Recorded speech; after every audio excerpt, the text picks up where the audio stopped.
procurement adalah merupakan fungsi operasional yang utama dari manajemen sumber daya manusia. Pengadaan adalah proses penarikan, seleksi, orientasi, serta pelatihan dan pengembangan untuk mendapatkan tenaga kerja yang efektif dan efisien, yang mampu mendukung tercapainya tujuan perusahaan. Pengadaan tenaga kerja adalah suatu proses untuk mendapatkan tenaga yang berkualitas dan memberikan harapan yang baik pada calon tenaga kerja tersebut untuk membuat lamaran kerja guna bekerja pada instansi atau perusahaan tersebut.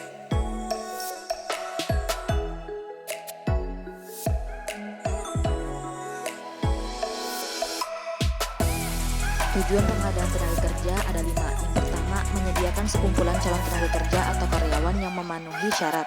Yang kedua, agar konsisten dengan strategi, wawasan, dan nilai perusahaan. Yang ketiga, untuk membantu mengurangi kemungkinan keluarnya karyawan yang belum lama bekerja. Dan yang keempat, untuk mengkoordinasikan upaya perekrutan dengan program seleksi dan pelatihan, serta untuk memenuhi tanggung jawab perusahaan dalam upaya menciptakan kesempatan kerja yang adil. Manfaat pengadaan tenaga kerja. Pertama, memadai dan sesuai dengan kebutuhan perusahaan. Yang kedua, memadukan lamaran dan lowongan kerja yang ada. Ketiga, merencanakan kebutuhan sumber daya manusia di waktu yang akan datang. Keempat, memperbaiki alur kerja. Kelima, menetapkan garis promosi dalam semua departemen dan organisasi. Keenam, melaksanakan training atau pelatihan, serta melaksanakan promosi. Proses pengadaan tenaga kerja. Pertama, dengan menentukan penggunaan hasil informasi jabatan yang ada. Kedua, mengumpulkan informasi tentang latar belakang perusahaan. Ketiga, menyelesaikan mewakil jabatan yang akan dianalisis.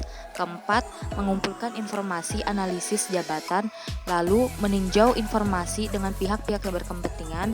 Keenam, menyusun uraian pekerjaan dan spesifikasi pekerjaan, lalu terakhir dengan memperhitungkan perkembangan perusahaan. Contoh studi kasus pada pengadaan tenaga kerja.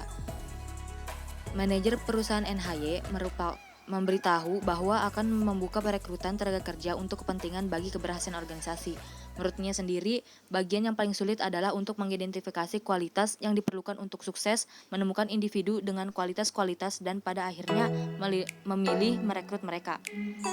Perusahaan NHY menggunakan data dari berbagai sumber, pertama dengan tes, wawancara, dan referensi, untuk membuat keputusan akhir tentang aplikasi individu.